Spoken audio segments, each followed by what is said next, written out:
पिछली कड़ी में हमने चर्चा की थी कि ईस्वी 1574 में अकबर ने स्वयं पटना के निकट पंचमहल पहुंचकर बंगाल के सुल्तान दाऊद के विरुद्ध सैनिक अभियान का संचालन किया, जिसके कारण दाऊद पटना छोड़कर भाग गया। इस पर अकबर ने खानखाना मुनीम खां को पटना का शासक बना दिया तथा स्वयं उसके सेनापति गुजर खां के पीछे भागा, जो दाऊद के हाथियों को लेकर निकल गया था। अकबर ने घोड़े पर बैठकर ही पनपन नदी पार की और पटना से 26 कोस दूर गंगा किनारे दरियापुर पहुंचकर रुक गया। अकबर के घुड़सवारों ने गुजर खां का पीछा किया। गुजर खां हाथियों के विशाल समूह को हाँक कर ले जा रहा था, इस कारण वह बहुत धीमे चल पा रहा था। इस भागम भाग में गुजर खां के बहुत से हाथी पीछे छूटते जा रहे थे। अकबर के सैनिक इन हाथियों को पकड़कर इकट्ठा कर रहे थे। इस प्रकार गुजर खां के 400 हाथी अकबर की सेना द्वारा पकड़ लिए गए। गुजर खां जान बचाकर भागने में सफल रहा, किंतु इस भागम भाग में जब गुजर खां ने बलभूंडी नामक एक छोटी नदी को पार करने का प्रयास किया तो गुजर खां के बहुत से सैनिक नदी में डूबकर मर गए। इस दलदली क्षेत्र में अकबर की सेना भी तेजी से घट रही थी। इसलिए अकबर ने अपने सैनिकों का वेतन 3 से 4 गुना बढ़ा दिया, ताकि अकबर के सैनिक अकबर की सेना को छोड़कर भाग न जाएं। इसके बाद अकबर ने पटना आकर दाऊद की इमारतों का अवलोकन किया। मुल्ला बदायूनी ने लिखा है कि इन इमारतों में एक खास बात यह थी कि वे छप्परबंद कहलाते थे। प्रत्येक छप्परबंद इमारत 30 या 40 हजार रुपए की बनती थी। हालांकि वे सिर्फ लकड़ी से ढके हुए थे। पटना से अकबर जौनपुर तथा बनारस होते हुए खानपुर आया, जहां उसने काजी निजाम बदख्शी सूफी से भेंट की तथा उसे रत्नजड़ित तलवार, पट्टा और 5000 रुपए नगद इनाम दिया। अकबर ने काजी निजाम बदख्शी को गाजी खान की उपाधि दी तथा उसे 3000 का मनसब भी प्रदान किया। इसके बाद अकबर टांडा होता हुआ कन्नौज आ गया।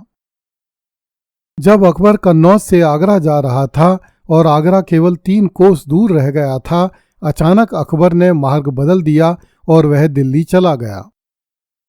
दिल्ली में कुछ दिनों तक विभिन्न दरगाहों के दर्शन करते रहने के बाद अकबर अजमेर चला गया। मार्ग में नारनौल नामक स्थान पर हुसैन कुली खां मेहरम अकबर से आकर मिला, जिसने नगरकोट के मंदिर को बुरी तरह से तहस नहस किया था। इस समय तक खानखाना मुनीम खां और राजा टोडरमल ने दाऊद खां के नगाड़े छीनकर अकबर के पास भिजवा दिए थे। अकबर ने वे नगाड़े ख्वाजा मोइनुद्दीन चिश्ती की दरगाह पर भेंट कर दिए। जब गुजरात के शासक खाने आजम को बादशाह के अजमेर आने की सूचना मिली तो वह भी अहमदाबाद से अजमेर आकर अकबर से मिला। मुल्ला अब्दुल कादिर बदायूनी लिखता है कि अजमेर में दरगाह पर कव्वाली एवं कलाम गाने वालों पर अकबर ने दिरहमों एवं दीनारों की बरसात कर दी। अजमेर में अकबर को सूचना मिली कि जोधपुर का अपदस्थ राव चंद्रसेन सिवाना दुर्ग से निकलकर जोधपुर के आसपास मुगल थानों को उजाड़ रहा है। तो अकबर ने कई मुगल एवं हिंदू सेनापतियों को राव चंद्रसेन के विरुद्ध कार्यवाही करने भेजा, जिससे चंद्रसेन को सिवाना का दुर्ग छोड़कर जंगलों में चले जाना पड़ा। इस प्रकार अकबर ने शाह कुली खां मेहरम तथा जलाल खां कुर्ची को सिवाना दुर्ग पर अभियान करने के लिए भेज दिया। इनमें से शाह कुली खां मेहरम अकबर का रिश्तेदार था और जलाल खां अकबर का खास दोस्त था। दर्शकों को स्मरण होगा कि 14वीं शताब्दी ईस्वी के आरंभ में अलाउद्दीन खिलजी ने मरुस्थल के बीच में स्थित सिवाना का दुर्ग बहुत लंबी अवधि तक घेरे रखने के बाद जीता था। तब सिवाना दुर्ग में बड़ा जौहर एवं साका हुआ था।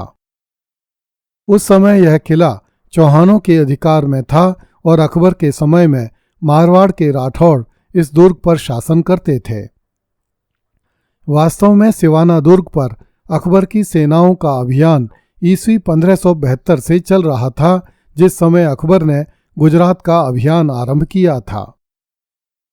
जिला गजेटियर बाड़मेर में लिखा है कि ईस्वी 1572 में अकबर ने बीकानेर नरेश राय सिंह को जोधपुर के अपदस्थ राव चंद्रसेन के विरुद्ध कार्यवाही करने भेजा।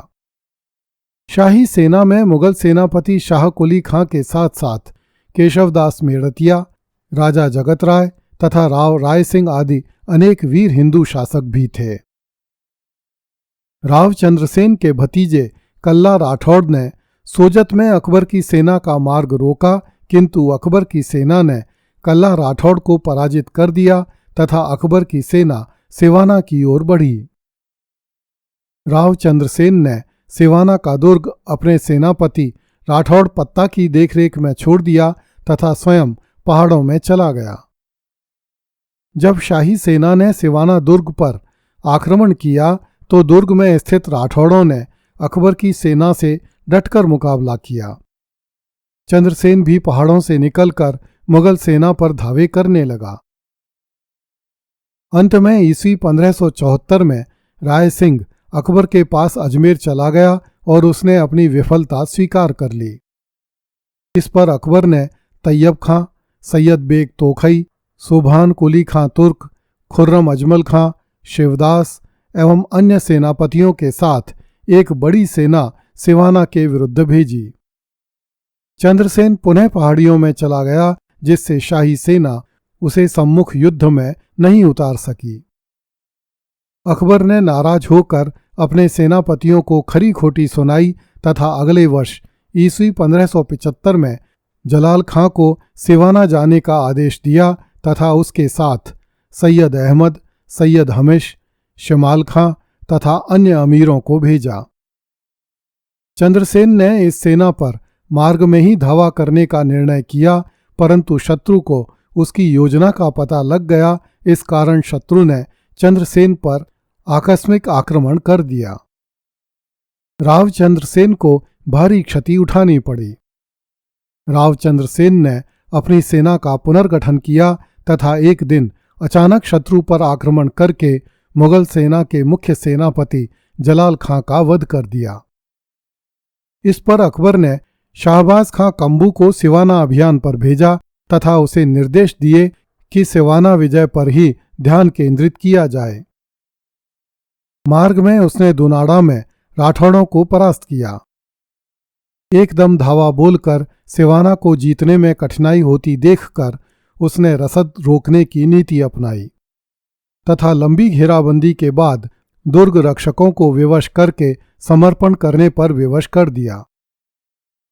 इस प्रकार अंततः सिवाना का रेगिस्तानी दुर्ग अकबर के अधिकार में चला गया। इसके पश्चात यह सारा क्षेत्र मुगलों के नियंत्रण में हो गया।